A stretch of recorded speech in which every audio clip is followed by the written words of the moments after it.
여러분 안녕하십니까? 세계는 경제는 시작합니다. 먼저 이번 주 톱 뉴스부터 보시죠. 우크라이나 전쟁이 출구를 찾을 수 있을까? 이번 주 전 세계 시선이 미국 알래스카에 이어 백악관으로 중재자 역할에 나선 트럼프 대통령의 동선을 쫓느라 바빴습니다. 먼저 알래스카에서 열린 미러 정상회담에서 푸틴 러시아 대통령은 우크라이나가 동부 돈바스 영토를 넘기면 공격을 멈추겠다는 제안을 내놨고, 트럼프 대통령은 대신 우크라이나에 대한 안보보장 카드를 꺼내든 것이 확인됐습니다. 이 만남 직후 젤렌스키 우크라이나 대통령과 유럽 주요국 정상들은 곧바로 백악관으로 달려가 트럼프 대통령을 만났죠. 자, 이 다음이 문제인데 과연 미국과 러시아 또 우크라이나 정상들의 3자 담판 회담이 열릴지가 관건입니다. 전쟁을 빨리 끝내고 이걸 업적으로 내세우려는 트럼프 대통령의 의도대로 과연 줄 건 주고 받을 건 받자는 식의 협상이 가능할지 의문입니다. 미국 정부가 인텔 지분 10%를 취득한다는 소식도 빅뉴스였는데요. 이 보조금을 지분과 바꾼다는 게 큰 이슈였습니다. 하워드 러트닉 미 상무장관은 보조금의 대가가 지분이라고 설명했는데, 이 방식이 다른 반도체 보조금 지원 기업들, 그러니까 우리나라의 삼성전자와 대만 TSMC에도 그대로 적용될 것이라는 관측이 나왔죠. 인텔이 살아날 수 있을지보다 트럼프 대통령의 이 공짜는 없다는 공식이 더 부각됐습니다. 글로벌 증시는 인공지능 거품론에 크게 흔들렸죠. 챗GPT의 아버지 샘 얼트먼 오픈 AI CEO가 시장이 AI 산업에 과도하게 흥분돼 있다고 말했는데요. 다른 사람도 아니고 AI 붐을 불러일으킨 핵심 인물이 자신이 몸담고 있는 사업에 거품을 주의해야 한다고 말한 거죠. 설상가상으로 미국 MIT 공대가 생성형 AI에 투자한 기업의 95%는 수익이 전혀 없고 단 5%만 가치 창출을 하고 있다는 보고서를 내놓으면서 우려를 키웠습니다. 엔비디아와 팔란티어 등 고평가 분석이 끊이지 않았던 기업들의 주가는 급락세를 면치 못했습니다. 이번 주 시장의 관심은 미 연준의 경제정책 심포지엄 잭슨홀 미팅에도 쏠렸습니다. 이 연준 이벤트가 있을 때마다 가만히 있지 않는 인물이죠. 트럼프 대통령은 역시나 연준 흔들기에 나섰는데, 이번엔 파월 의장이 아닌 리사 쿡 연준 의사를 향해 자리에서 물러나라고 촉구했는데요. 이 쿡 이사가 과거 주택담보대출을 받는 과정에서 부정을 저질렀다는 의혹이 나오자마자 기다렸다는 듯이 사퇴 압박을 가했습니다. 집요하게 금리 인하를 요구하는 트럼프 대통령의 압박에 연준이 움직일지는 알 수 없지만 연준 내부에서 인플레이션을 걱정하고 있다는 점은 확실해 보입니다. 그런가 하면 미국의 관세는 계속해서 충격파를 더했습니다. 미국 상무부가 50%의 철강, 알루미늄 관세 대상이 되는 이 파생 제품 목록에 400여 종을 추가해 지난 19일부터 부과하기 시작했는데요. 그래서 이제 대상 품목은 1000여 종으로 늘어났습니다. 이런 가운데 월마트를 비롯해 이번 주 나온 미국 유통업체들의 실적을 보면 관세 여파가 점점 더 뚜렷해지고 있는 것을 알 수 있는데요. 특히 월마트 CEO는 관세 비용이 매주 증가하고 있고 이 추세는 하반기에도 계속될 것이라고 말해 관세 충격이 소비자들에게 본격적으로 전가될 것임을 시사했습니다. 이상 이번 주 헤드라인 뉴스들 정리해봤는데요. 지금부터 심층 분석해보겠습니다. 만나긴 만났는데 계속 만날 수 있을지는 미지수입니다. 트럼프 미국 대통령이 푸틴 대통령과의 정상회담에 이어 젤렌스키 우크라이나 대통령 또 유럽 주요국 정상들과 연쇄적으로 만나 의견을 전달하고 본인의 해법도 제시했는데요. 빨리 악수하고 끝내자는 트럼프의 의지는 분명한데 각국 이해관계는 너무나도 복잡합니다. 무엇보다 침공을 당한 우크라이나가 영토를 포기하는 조건부터가 대형 난제입니다. 김성훈 기자와 자세히 짚어보겠습니다. 김 기자, 일단 대화가 시작됐다는 데 의미를 둘 수 있겠죠? 네, 그렇습니다. 현지 시간 18일 트럼프 대통령은 백악관에서 젤렌스키 우크라이나 대통령과 유럽 주요 정상들과 다자회담을 가졌습니다. 앞선 지난 15일 푸틴 러시아 대통령과의 알래스카 정상회담 이후 종전 조건 등을 공유하고 논의하는 자리였는데요. 회담이 끝난 뒤 트럼프 대통령은 우크라이나에 대한 안전 보장에 대해 의견이 오갔고 미국과의 공조 속에 여러 유럽 국가들이 이를 제공할 것이라고 밝혔습니다. 트럼프 대통령은 푸틴 대통령에게도 전화를 걸어 이 같은 내용을 공유했는데요. 관련해 젤렌스키 우크라이나 대통령과의 만남을 조율했다면서 1, 2주 안에 이 문제를 풀 수 있을지 알 수 있을 것이라고 밝혔습니다. 그러면서 논의가 잘 이루어진다면 본인도 참여하는 3자 회담이 열릴 것이라고도 설명했습니다. 네. 이번 백악관 회동에 대해서 어떤 평가가 나오나요? 네, 유럽연합의 전문 매체 유락티브는 유럽 정상들이 회담 전까지 트럼프 대통령의 공개적인 질책을 가장 우려했다고 전했는데요. 일단 이번 회담은 6개월 전 트럼프 대통령이 젤렌스키 대통령에게 호통을 치고 면박을 주던 장면과는 180도 달랐습니다. 트럼프 대통령은 정상들과 농담도 하면서 비교적 우호적인 분위기 속에서 회담을 마쳤는데요. 젤렌스키 대통령도 평소에 군복 차림 대신에 셔츠와 재킷을 차려입으며 격식을 갖췄고요. 유럽 주요 정상들도 트럼프 대통령에게 여러 차례 감사의 뜻을 밝히면서 분위기를 망치지 않기 위해 노력하는 모습을 보였습니다. 일단 트럼프 대통령의 입을 통해서 우크라이나에 대한 안전보장 발언과 추후 정상회담을 추진할 수 있게 된 점은 고무적이었다는 평가가 나오고 있습니다. 네, 그런데 이 회담에서 나온 내용을 토대로 트럼프 대통령이 러시아 쪽에 기울었다. 그래서 승자는 푸틴이다. 이런 분석도 나오고 있잖아요. 네, 맞습니다. 트럼프 대통령은 평화적인 합의를 위해서는 영토 교환이 이루어져야 한다는 점과 우크라이나의 북대서양 조약기구 나토 가입은 불가하다는 뜻을 밝혔습니다.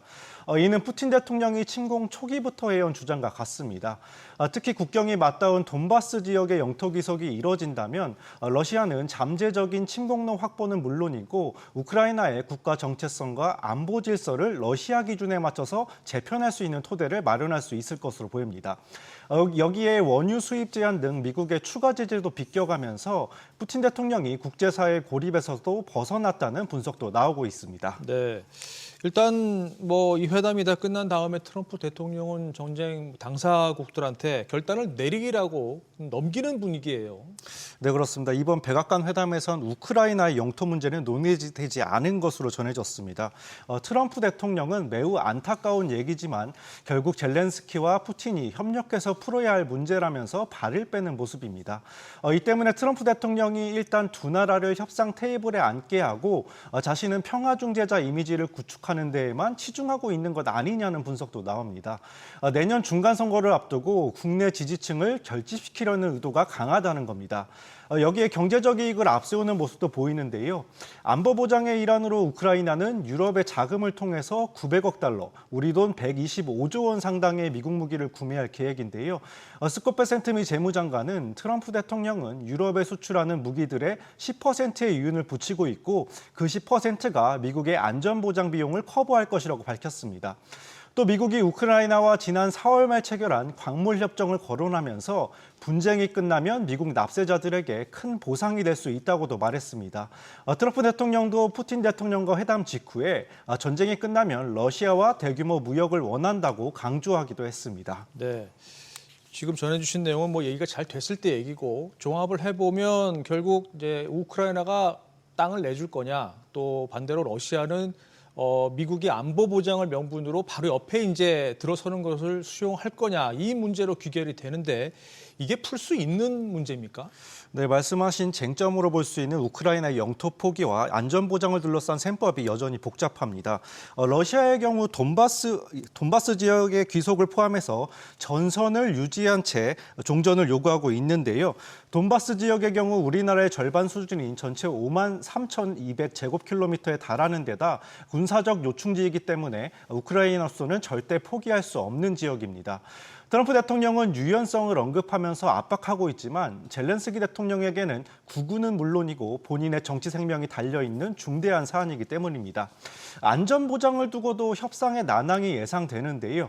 우크라이나와 유럽 측에서는 나토군의 집단방어 체계만큼 안전보장의 실효성을 가져가기 위해서 영국과 프랑스 등 주요국을 중심으로 한 평화유지군 주둔과 인계철선 부대 운용 등 다양한 방안 등이 거론되고 있는데요. 하지만 러시아는 나토 회원국 참여로 군이 배치되는 어떠한 시나리오도 단호히 거부한다면서 유럽 주도의 안전보장안이 마련되더라도 러시아와 중국이 참여하지 않는 한 수용할 뜻이 없다고 밝혔습니다. 미국이 얼마나 적극 개입하느냐도 큰 변수인데요. 미국은 직접 주둔 대신에 공중 지원 등을 검토하고 있는데 러시아 측의 합의를 이끌어내기는 더더욱 어려워 보이는 상황입니다. 그렇죠. 그래서 당장 푸틴과 젤렌스키가 협상 테이블에 앉을지 있을지 이걸 알 수 없잖아요, 지금. 네, 맞습니다. 일단 젤렌스키 대통령은 조건 없이 만날 수 있다는 뜻을 내비쳤는데요. 하지만 영토 문제는 두 정상이 담판을 지어야 하고 안전보장도 세부 사항을 열흘 내에 문서로 공식화해야 한다면서 안전보장에 먼저 합의해야 회담이 가능하다는 입장입니다. 푸틴 대통령이 대화 테이블에 직접 나설지도 불투명한데요. 뉴욕타임즈는 젤렌스키 대통령을 협상 상대로 인정하지 않고 있는 푸틴 대통령이 양자회담 자리에 나오는 것은 정치적으로 부담이라고 분석했습니다. 푸틴 대통령이 종전 협상에 응하는 듯 보이지만 이 또한 전쟁을 이어나가기 위한 계획의 일부일 뿐이라고 관측하고 있는데요. 영국 시사주간지 이코노미스트는 전문가를 인용해서 군사적 공세가 안 먹힐 것을 대비한 보험이라고 평가했습니다. 트럼프 대통령을 러시아 쪽으로 묶어놔서 서방의 분열을 노리기 위한 목적과 우크라이나 내부를 흔들려는 의도가 깔려 있다고 분석도 나옵니다. 종전 협상 흐름이 국제유가 등 글로벌 경제에 미치는 파장도 큰 만큼 일단은 트럼프 대통령이 언급한 2주 뒤를 기다려봐야겠습니다. 네, 알겠습니다. 김성훈 기자 잘 들었습니다. 다음 이슈입니다. 미국 정부가 위기에 빠진 인텔을 살리기 위해 회사 지분을 직접 취득하기로 했습니다. 정부가 대주주가 되는 건데 이 든든한 백 역할을 하겠다는 거죠. 그런데 이 예상치 못한 방식이 다른 기업들의 고민거리가 됐습니다. 어차피 보조금을 받으니까 그걸 지분과 맞바꾸자는 건데 이게 인텔에게만 적용되지는 않을 것 같습니다. 임선우 캐스터와 분석해 보겠습니다. 보조금에 대한 대가로 지분을 내놔라. 결국 공짜는 없다는 거잖아요. 네, 하워드 러트닉 미 상무장관이 인텔 지분 투자와 관련해서 입장을 밝혔는데요. 바이든 행정부 때 약속한 돈을 제공할 것이라면서 그 대가로 지분을 갖겠다고 말했습니다. 앞서 블룸버그 통신이 미국 정부가 인텔 지분 10%를 인수하는 방안을 검토하고 있다고 보도한 내용을 확인하면서 구체적인 방식까지 밝힌 건데요. 러트닉 장관은 정부가 인텔의 경영에 개입하려는 것은 아니라고 설명했지만 앞서 트럼프 대통령이 일본 제철에 US 스틸 인수를 승인하면서 중요 경영 사안에 대한 거부권을 갖는 황금줄을 받아낸 전례도 있듯이 정부 차원의 판뒤집기에 나설 가능성을 배제할 수 없습니다. 네, 보조금을 그냥 주지 않겠다면 삼성전자도 공짜 보조금은 없다라는 이런 제시를 좀 받을 수 있겠습니다.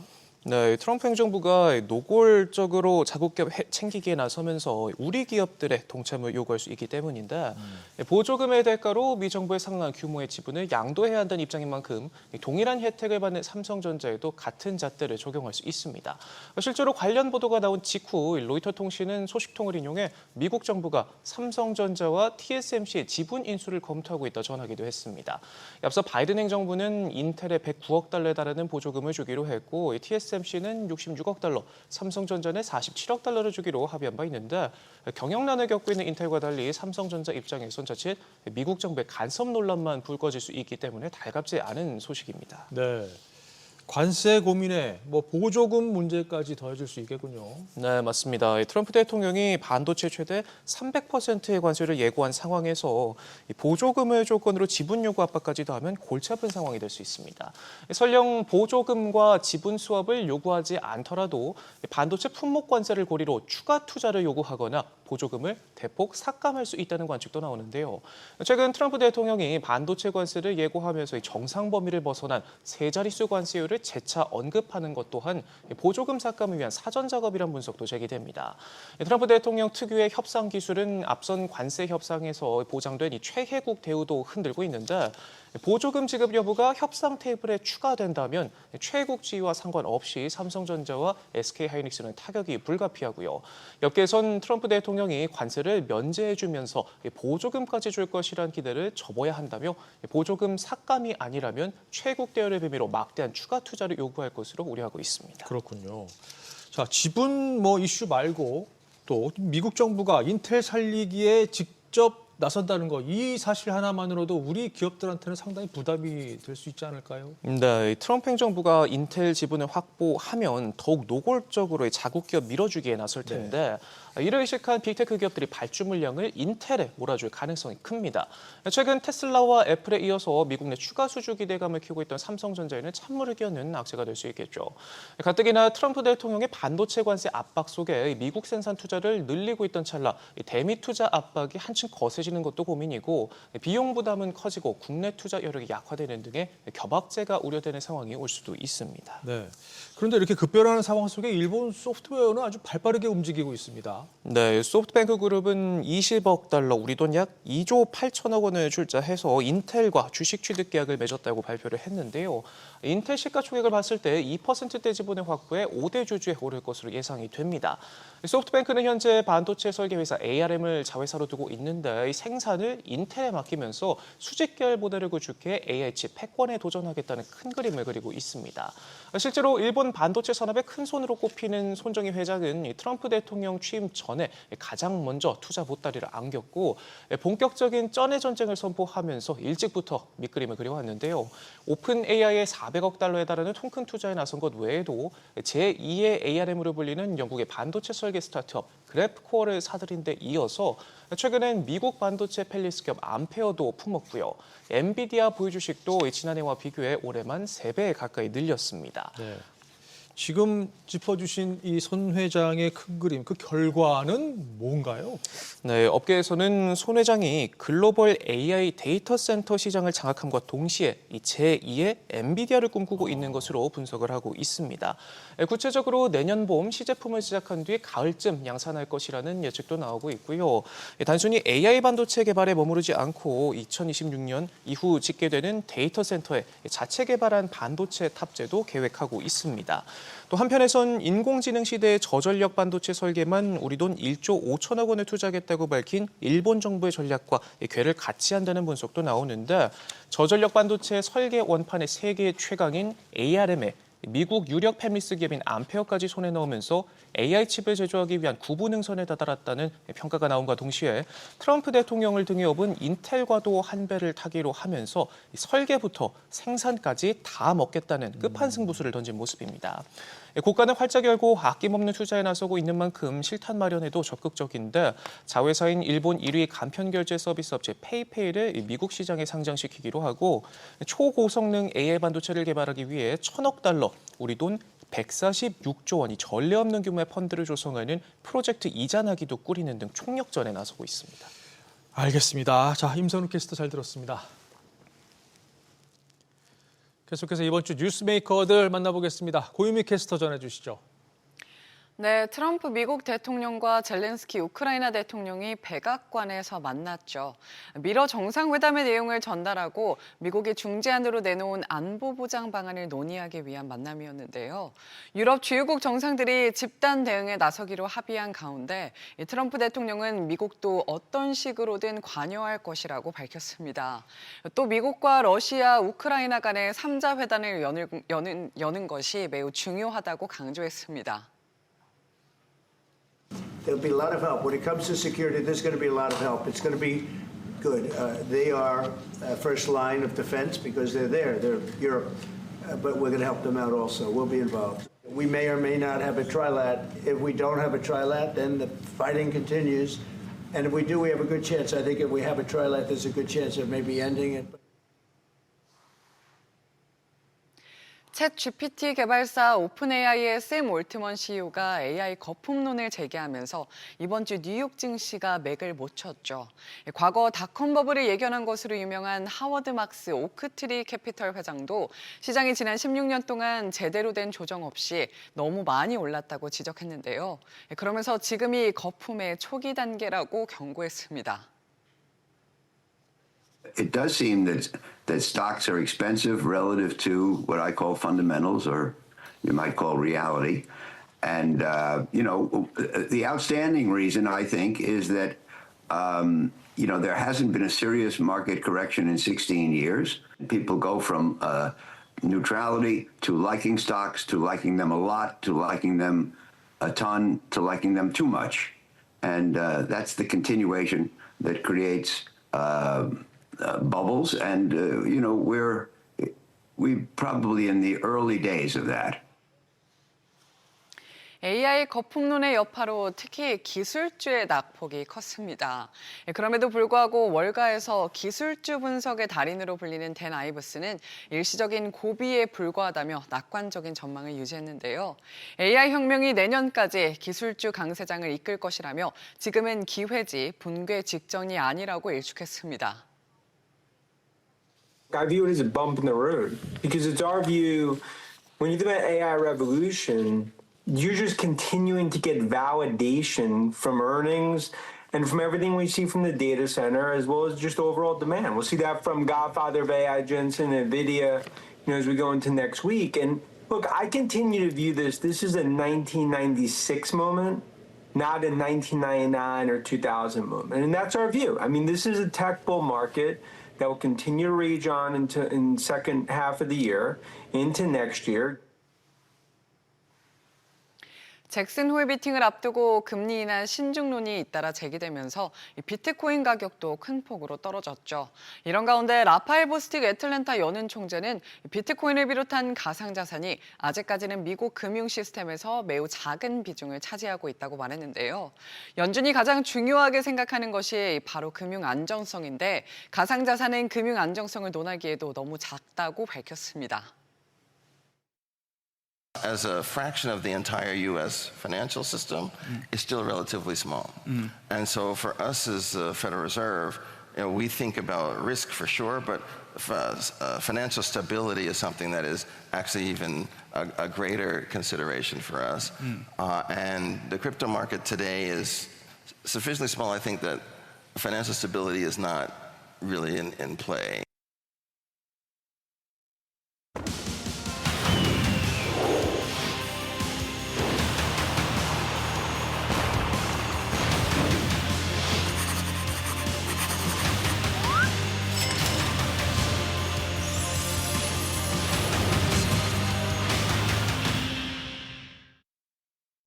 계속해서 다음 주 주요 경제 일정 확인하시죠.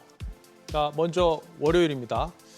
이재명 대통령이 미국 백악관에서 트럼프 미국 대통령과 정상회담을 엽니다. 이번 만남은 두 정상 간 첫 만남이고 앞서 한미 무역 합의 이후 후속 논의가 예정돼 있기 때문에 매우 중요한 일정이 될 것으로 보이는데요. 경제 통상 부문뿐만 아니라 안보 분야에서의 한미 동맹 강화, 특히 방위비 문제가 거론될 가능성이 있어서 이재명 대통령이 강조한 이 국익 중심 실용 외교의 시험대가 될 전망입니다. 방미 일정에 앞서 이 대통령은 이시바 시게루 일본 총리와 먼저 정상회담을 열기 때문에 한미일 협력 강화도 관심 무제입니다. 자, 경제 지표는 미국의 지난달 신규 주택 판매 집계가 나오고요. 영국 증시는 월요일 휴장입니다. 계속해서 화요일 일정 보시죠. 자, 먼저 미국 내구재 제조업체들의 지난달 신규 수주 집계가 나오는데요. 앞서 6월에 전달 대비 9% 넘게 급감하면서 충격을 줬는데 관세로 인한 선주문 효과가 사라진 것으로 분석됐죠. 7월에도 관세가 관전 포인트입니다. 이 밖에 S&P 케이스 실러가 발표하는 미국 20개 대도시의 6월 주택가격 지수, 그리고 컨퍼런스 보드가 내놓는 이번 달 소비자 신뢰 지수도 주목됩니다. 이 가운데 소비 지표는 앞서 7월엔 개선되는 모습을 보였는데 최근 고용시장 악화 우려와 인플레이션 상승 전망이 어떤 영향을 미쳤을지 보시죠. 그리고 한국은행이 발표하는 8월 소비자 심리 지수도 체크하시고요. 수요일로 넘어갑니다. 자, 중요한 실적 발표가 기다리고 있습니다. 엔비디아가 장 마감 뒤에 지난 분기 성적을 발표합니다. 우리 시간으로는 목요일 새벽이 되겠죠. 자, AI 거품론이 급부상한 상황에서 이번 실적은 그 어느 때보다 중요합니다. 일단 시장 컨센서스는 매출 457억 달러, 주당 순이익은 1달러입니다. 특히 주목해서 봐야 할 부분은 매출 총이익률, 즉 마진인데요. 그동안 이 예상치를 웃돈 실적 발표에도 주가는 떨어졌던 배경이 바로 이 마진이 둔화했기 때문인데 이번엔 흐름이 바뀌었을 가능성이 있으라는 전망도 나오고 있습니다. 그리고 한국은행이 발표하는 이번 달 전산업 기업 심리 지수도 확인하시고요. 계속해서 목요일 일정 보시죠. 한국은행 금융통합위원회가 기준금리를 결정합니다. 지난달 연 2.5% 유지 결정 뒤 이번에도 고민이 깊을 것으로 보이는데 집값과 가계부채가 여전히 변수입니다. 미국의 2분기 성장률도 확인하셔야 하는데요. 다음 주에 나오는 건 잠정치입니다. 앞서 나온 속보치는 전분기 대비 3%로 예상치를 크게 웃돌면서 시장을 놀라게 했죠. 이 밖에 2분기 개인 소비 그리고 7월 잠정주택 판매 집계도 제보하시고요. 미국 컴퓨터 제조업체 델의 실적도 중요한데요. AI 인프라 부문, 특히 인공지능 서버 관련 성적에 초점이 맞춰져 있습니다. 마지막 금요일 일정입니다. 미연준의 금리 결정의 핵심 데이터로 활용되는 개인 소비 지출 PCE 가격 지수가 나옵니다. 변동성이 큰 항목을 뺀 근원 PCE가 중요한데 참고로 6월 근원 PCE는 전월 대비 0.3%, 전년 대비로는 2.8% 상승이었습니다. 그리고 미시간대가 발표하는 이번 달 소비자 심리 지수와 기대 인플레이션 확정치도 주목되는데요. 앞서 예비치가 시장의 예상을 크게 벗어났기 때문입니다. 그리고 우리나라의 7월 산업활동 동향도 금요일에 나옵니다. 이상 다음 주 주요 경제 일정 짚어봤습니다.